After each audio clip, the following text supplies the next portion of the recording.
Hello, everybody. We're back after a 2-week hiatus. It feels like I've been gone from the Cackle for like 100 years.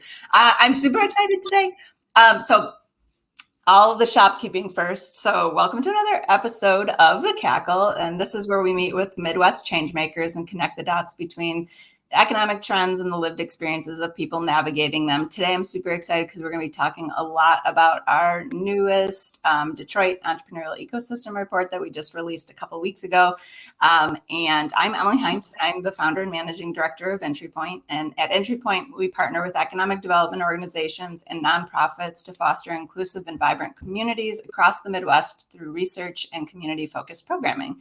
And we're going to be getting, now that the pandemic is subsiding, is what I like to say, we're going to be getting more into programming, so that will be fun, and it will be cool to like see people again. If you want to check out any of the research, we'll be talking about the 2021 Detroit Entrepreneurial Ecosystem Report. You can check it all out on entrypointmi.com, along with a bunch of other stuff that we've got up there. And then if this is your first time with us, welcome. And if you're a repeat Cackler, glad to have you back. And today with me is Kate Hernandez, who is a partner at Detroit Venture Partners. Yay! Hi, everybody. Happy to be here. I love a DVP visitor. We haven't had anyone on from DVP, and I was like, it's so long overdue. And so you guys also were sponsors of the report. So I got to make sure to like shout that out and say, thank you. Yay. Yeah, thank you for putting all the research together. It's really helpful to get a better understanding of what's going on in the ecosystem here and the actual statistics that support what we see, anecdotally is very helpful. Yay. I love it. Yeah. We love doing that report, and everything is like always kind of so exciting in Detroit. So kind of a little background, since we actually are just meeting live on the internet. That's real 2021. Yeah.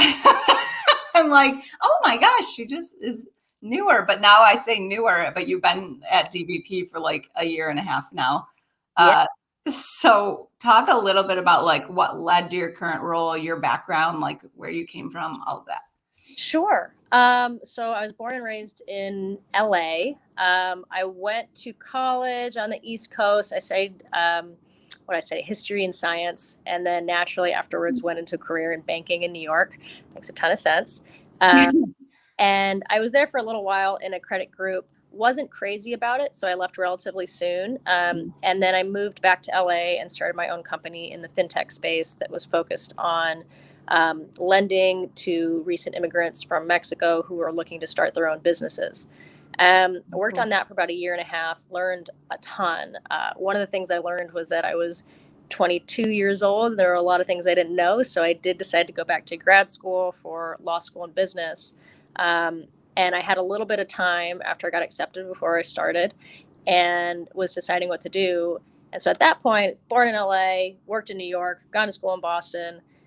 Where should I go? Naturally, Detroit. It's a funny story, actually. An advisor to my business and a future professor of mine at business school, I asked her if I could do any research for her, and she happened to be writing a business school case on Dan Gilbert and his real estate investments in downtown Detroit. And she said, why don't you just go live there for a little while and see what it's like? So I did, and I met up with the folks at DVP and just completely fell in love.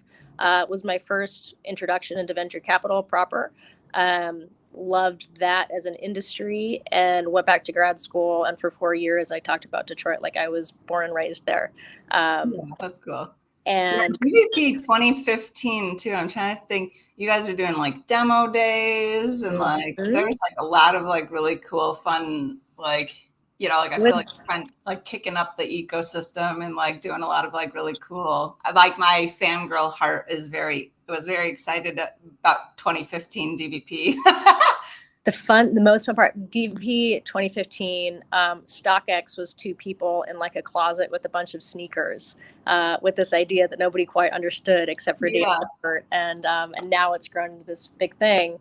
But so I went back to grad school, did stints as a bankruptcy lawyer, consulting venture capital in Boston and in Mexico City, and then came right back to Detroit as soon as I graduated. And I've been here for, I think it's almost 2 years now. Absolutely loving my work here.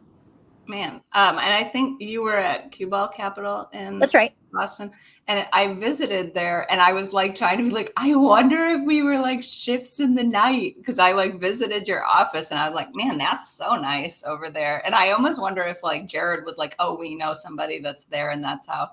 But I was like, I went back to like photos to be like, did we like meet before, but like somewhere else? And then it could have been. We could have been friends for years and years by I now. know. I know. I'd been the sleeper of the Cackle. We'd be like, surprise! We've actually known each other forever.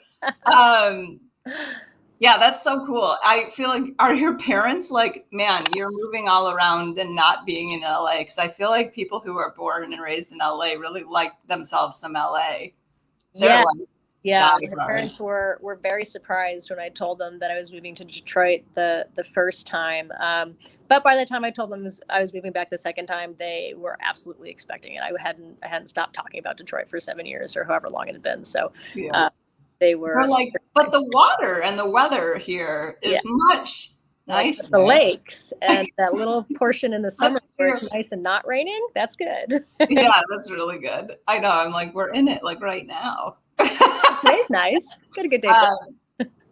So you have a law degree, and then you spent some time in the banking industry. Like, kind of what enticed you into venture capital? Because it's kind of like, I feel like anytime we have guests on that are venture capitalists, I'm always like, what was your path to venture capital? And like, it's like always 100,000 different things.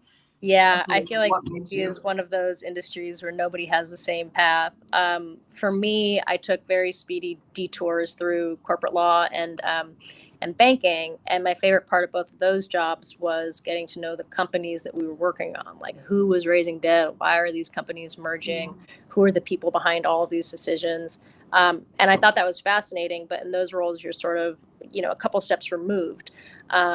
And then I had this lucky encounter with these folks at DVP, and all of a sudden I was inundated, surrounded by all of these things that I absolutely loved. Every week I got to meet new founders who were brilliant, and they would describe a problem to me that honestly I'd never thought of before, get me sufficiently worked up about it, and then thankfully describe how they were going to solve the problem. And in VC, you're kind of on the forefront of all these amazing things that are happening, massive changes that are made possible through technology. And when I started in VC, I thought, I was kind of a deal person in the past. So I thought what I was going to love about it was finding the deal, closing the deal, signing on the dotted line. That was going to be the thrill. But once I started working, you realize that's just the beginning. The fun part is what happens afterwards when you get to partner with these companies, be there for these amazing stories of growth, and you get to see and appreciate what goes into all of that success. I met an entrepreneur once who told me, he's one of those guys who gets the question all the time. You're so successful. How did you get here? And he told me in confidence, that's a question that really embarrasses me because I don't consider myself a successful person. I consider myself a person who just didn't give up. And those are the kind of like behind the scenes stories that you get to see in VC. You get to know the people. You're not thinking about the terms of the debt that the company is raising, but you're getting to know the person who is sacrificing and working day in, day out, not sleeping to try and make their dream come true. And I mean, if that doesn't get you out of bed in the morning, I don't know what will. Well, maybe that and a cup of coffee that's as big as your head, but the two yeah, exactly. Yeah, you definitely sound like similar to me, like a total, like I'm like an entrepreneur fangirl. Like I always say like, oh, I'm such a fangirl of entrepreneurs, like that I just had to start my own business in order to hang out with them all the time. But like people, whether it's like small businesses, like, non-tech businesses or tech businesses, like I feel like entrepreneurs are just like, so like make the world go round. Like they're like the ones that are like navigating things, coming up with new ideas, like figuring out how things should be better and stuff. And I'm always just like, you guys are so cool. Really scary thing to go out with something that you think up in your head and say, I'm going to do this and dedicate every day to it. And whether it's a technology company or whether, it's a restaurant you've been wanting to start, it's a terrifying thing that's very, very hard. So it's great to be part of the community that like tries to support these amazing people as much as we can. Yeah, that is so cool.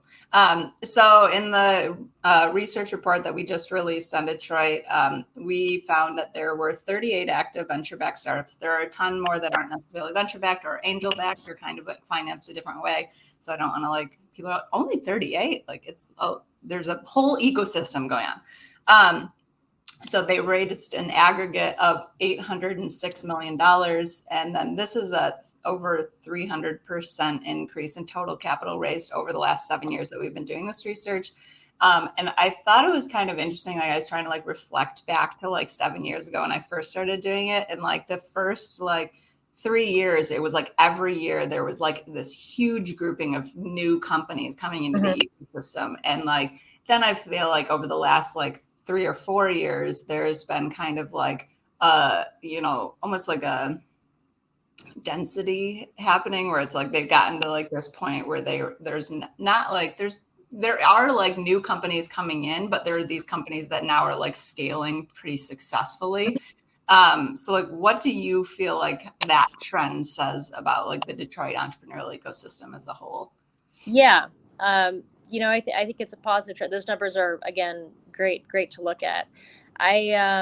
I'm a firm believer that new waves of innovation are coming from unexpected places, underserved communities, geographies, people. And like you said, we're now seeing the most new startups in Detroit we've ever seen. So this past year, I guess 2020, let me get my years right because I've lost track of all time. I know exactly. Last year. 2019 was it? No, 2020 was last year. And we saw, I think, 6 companies raise more than $10 million in Detroit. And a lot of them were led by investors who weren't Detroit based. So that's an interesting fact by itself, but that number was more than we had seen in the first 9 years of operation of DVP. So companies are being started here, but now they're maturing and they're succeeding. And the last point's really important. So we now have like a generation of second-time founders who are ready to try their hand at this again in Detroit. And all this success and activity is sort of like a beacon, starting, building, growing a company in Detroit. It's not only possible, a lot of people in the past were saying it's not possible. It's not only possible, it's happening all around us. And I think this is a really good, flywheel that's going to continue to gain velocity. And something that's really fun for me personally is I've got a lot of buddies who are investing in like Silicon Valley and San Francisco. They're now calling me all the time to try and get introductions to Midwestern companies. I think everyone seems to be realizing that the companies that are being built here are being built on solid foundations, smart and hardworking teams, like really strong work ethic, genuinely innovative thought. There are still a lot of companies that are being started, especially during the pandemic. I think there are a few that are going from 0 to 1, and hopefully they're better supported than they would have been in the past. But now we're seeing these companies who are really starting to gain momentum and compete nationally, and I think it's a strong sign for the ecosystem. Yeah, definitely. I think after like another report we've done for about 10 years now, there was like we pulled data from like after the last like economic recession in 2008 and kind of looked at like so many companies started in 2009 where people were, so I keep hearing about these things where people are saying the Great Resignation is about to happen, where like everybody's like being asked to come back to the office and some people are like, I didn't even like this job anyway. Yeah. Like, I don't have I like sweatpants more than I like this job. Things like that. And so they're saying that there's like a lot of people that are like quitting jobs and like or have like found a new passion during the pandemic and are deciding to pursue that and things. So it's like I do think that we'll see a lot of that like pan out into a ton of like new companies starting. Absolutely. And I think we've funded a company of people who were kind of working on it in the extra time that they had since they were working from home. So you get a little bit more spare time. It's easier to work at 2 things at the same time. And then as soon as you get called back, you're like, actually, I've been doing this other thing. And I think that the companies that probably you found this in your research after 2008, the companies that are built in kind of the bottom of the trough are ones that are built more on necessity than on luxury or want or so they tend to be stronger companies that are solving for real problems. And they tend to be great companies. So I'm excited about the ones that are going to be coming out of this next batch. Yeah, and so like Duo Security started in 2009, and so did like Exactly. so many others where I'm like, oh, like, who is starting right now? So 2020 was obviously like super stressful for like 100 different reasons, like global pandemic. If you weren't bothered by that, then we've got divisive political climate for you. Like if you're not bothered by that, it's like human rights issues.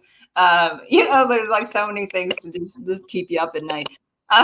So like, but we found that like Detroit startup companies had just like this awesome year, and like StockX for sure, like raised just like an insane amount of capital. But 24 startups in the region attracted more than 316 million just in the last year from venture capital firms alone. So that's just one type of capital, one type of company, those kinds of things. And so it was like, if we take out StockX, it's like still was a pretty decent year comparable to some other like good years that we've had a lot of activity. And it was a global pandemic and all these other crazy things going on. So I was just like, kudos all the people, because that takes a real fortitude.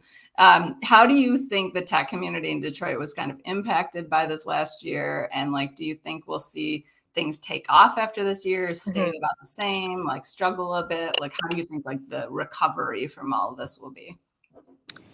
Yeah. I mean, last year was hard. The pandemic hit hard, and it hit unevenly, right? There's some people who suffered a lot more than others. So it's hard in some ways to have the conversation about silver linings. But I think it is important, especially when we're talking about our tech ecosystem in Detroit. There were some things that happened to tech companies everywhere that were great. I mean, overnight, you saw adoption of technologies that had been abstract concepts for the longest time. Telemedicine. I mean, we're talking on, actually, I don't even know what we're talking on right now. It's not Zoom, but it's Zoom-like, and that's become the new norm. And this one's not new, but we're now more hooked than ever. Anything e-commerce delivered straight to the door, never having to leave your home anymore. So a lot of great. It's good. I can't be seen in public anymore anyway. I got my pandemic 19 pounds I got added. I got my sweatpants that I haven't washed in a week that I'm wearing right now. No matter. Yeah, so it's been interesting because a lot of tech companies were actually operating in an environment that was really strong. Speaking about Detroit specifically, I think there are some changes that are going to be longer lasting, that are going to be really good for a city like Detroit. The biggest thing is that we all went to work from home, and for the most part, we realized that the sky didn't fall. So now remote teams have become much more common, and with that, hiring remotely has become much more common, and that's huge if you think about it. One thing that has been a barrier, something that Detroit has been up against for a long time, is that we've been a big a net exporter of talent for years and years and years. So when it comes to building your team, especially with the technical talent, we've had a little bit of a harder time than our friends in SF, for example, have had. But now, you can hire talent wherever it is. So you're really going to see, I think, like a democratization of where companies can be built. Doesn't matter anymore if you're in the Midwest, doesn't matter if you're in Silicon Valley, wherever you are, you can find the right people to build the team. I think that's going to be great for a city like Detroit. We're going to see more and more companies coming out of Detroit. And if you think about it from the SF perspective, why would you ever build your company in SF, like the most expensive real estate market in the US, I think, when you don't have to, when you can have a better quality of life, lower cost of doing business, lower cost of living, and no drag on your company. You can still build the company the exact same way. So I'm hoping we're going to see some homecomers who are like born and raised in Michigan and finally coming home and, building the next business here. We've anecdotally seen a couple of those in the last year. I think businesses adapted this past year. A lot of them had to right size, and that was really difficult. But a lot of them had to reorient, and that was difficult too. But I think they adapted. I'm excited to see what this next year looks like. I think it's going to be good for Detroit. I think these bigger kind of foundational shifts in the way that we work are going to benefit non-target cities, however you want to say that. Yeah. Yeah, it is really interesting. I'm like wondering what sorts of like programs will start seeing pop up, or things where like it's like, hey, like you can live here and start your business. And like Mm-hmm. we do a lot of like analysis in the report on like the cost of living and like cost of like certain things around doing business in the Detroit region versus like San Francisco, Boston, New York. And like it is just like so much less expensive to live here. And like, I mean, we were joking earlier about like the LA versus like Michigan and the weather and things like that. But like there is so much like going up north and like things that you can't get elsewhere, that it's like there is a really high cost of, or a really high quality of life here that you can get for like such a lesser amount. And then like, but you still have access to like airports, access to it's a highly connected city resources. Here. I mean, Yeah. Fly Delta. So being in Detroit is the best. It's connected to everywhere. You want to be in New York, you're there in a minute. In Chicago, you're there in a minute. And plus, you're surrounded by really lovely Midwesterners who are just great to work with. So lots of good things. We're just like a little bit nicer. So you guys had written a really great piece that we put in the report on helping with like fundraising, help some advice for companies that are looking to fundraise. Do you have any advice, like kind of off the cuff, for like founders who are fundraising? Like it'd be interesting to hear some like best practices or Sure. Yeah. I guess if I'm going into a pitch meeting, I've never heard the idea or met anybody on the team before, there's a couple things that you look for. The first one for me is that, I want to understand the story of how you got here, why you're building this business. And that's because I want to see like the passion come through. I think the passion is really important because, like I said earlier, building a business is really, really hard. You're going to come to, even if it's the best idea in the world, you're going to come to a point in the business where you're going to want to throw up your hands and give up, and it's going to be difficult. If you're really passionate about what you're doing and there's a reason that you're building what you're building, I think that's a sign that they're going to be able to push through those difficult times and kind of go through. I think one big thing for me is being prepared for everything. And that doesn't mean you have to know the answer to everything. And that's an important, distinction. Yeah. Research your competitors, know who else is out there, know how you stack up, be honest about how you stack up, and be very honest about what you know and what you don't know. Because in early stage businesses, the only thing you know is that everything's probably going to change and there are a million things that you don't know. So if you're asked a question and you don't have the answer to it, don't make one up on the spot.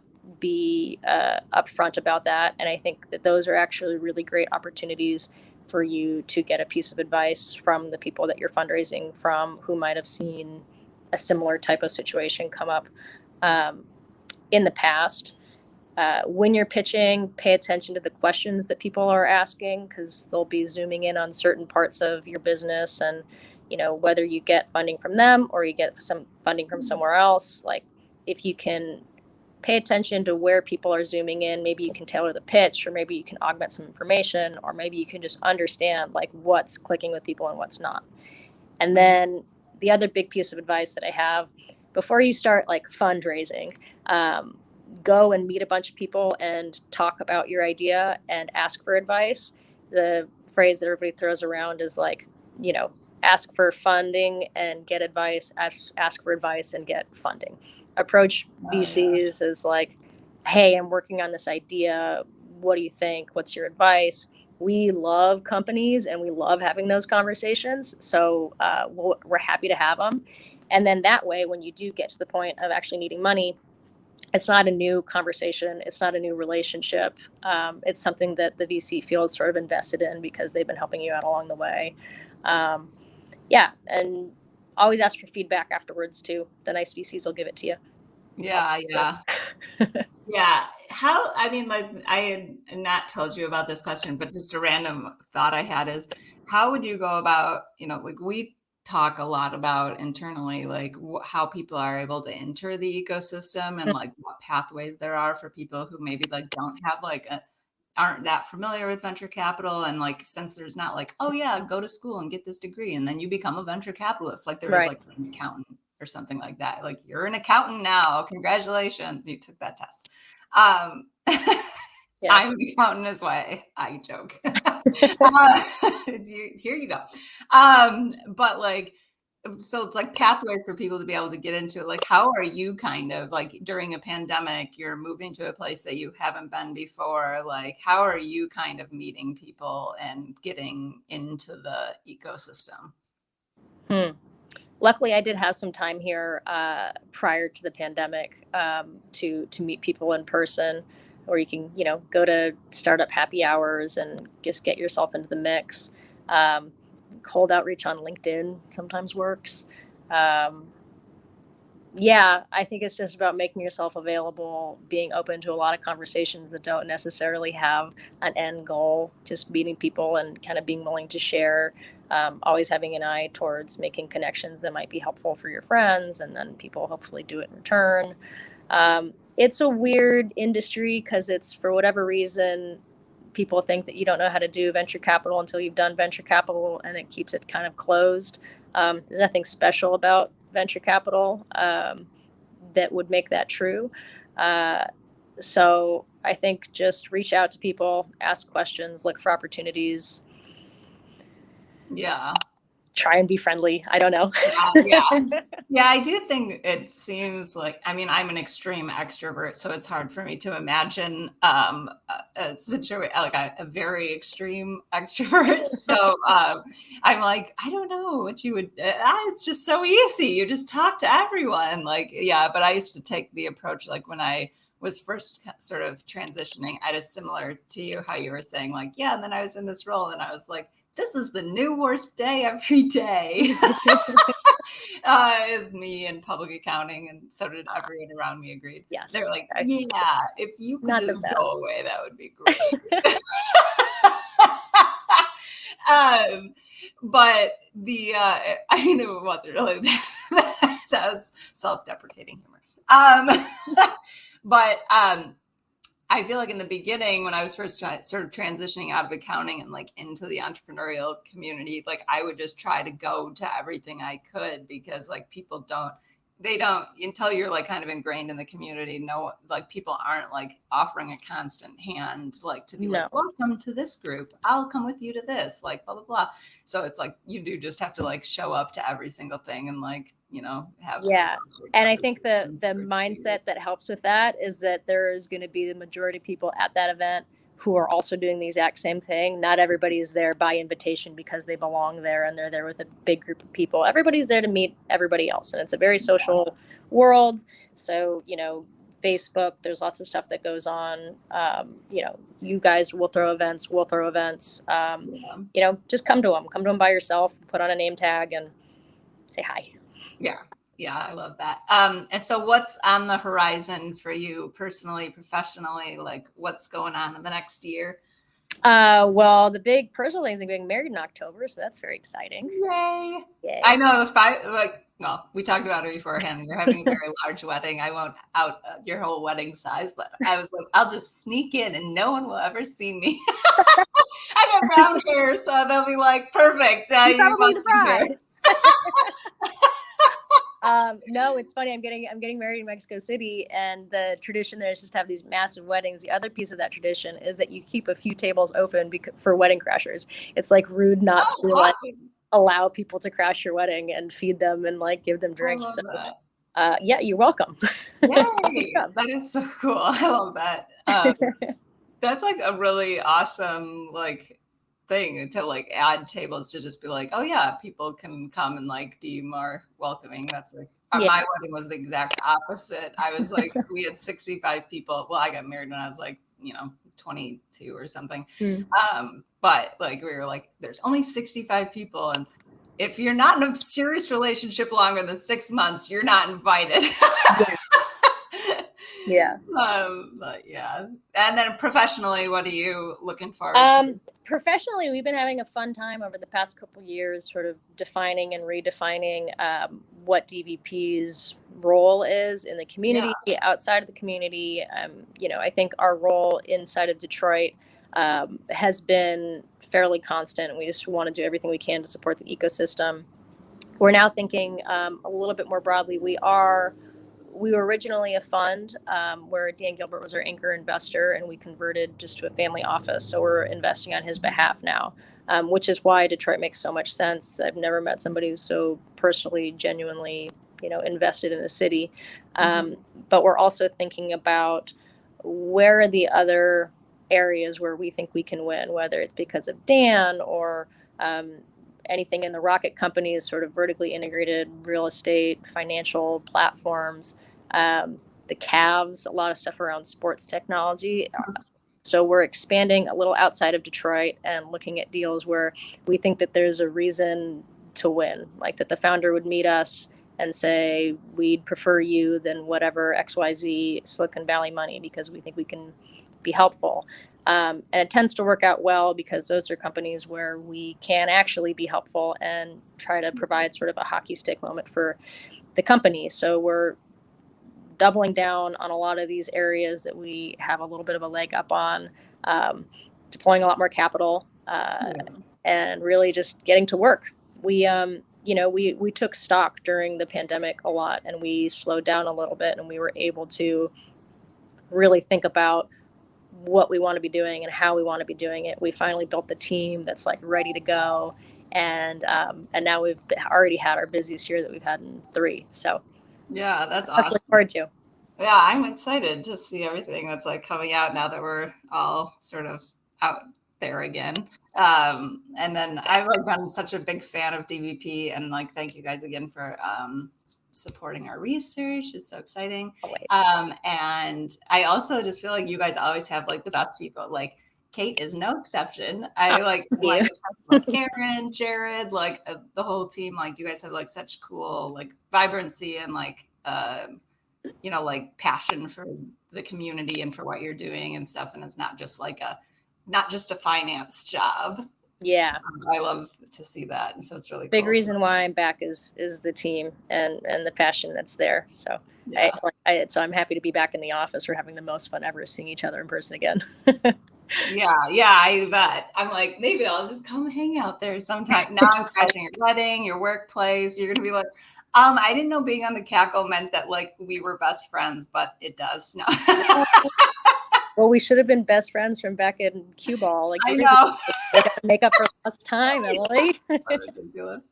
Well, cool. Well, thank you so much for joining us today. I'm looking forward to keeping in touch and seeing what you guys are doing over the next year. So thank you so much for having me. This was a blast. It's good to meet you. Okay. See ya. Bye-bye.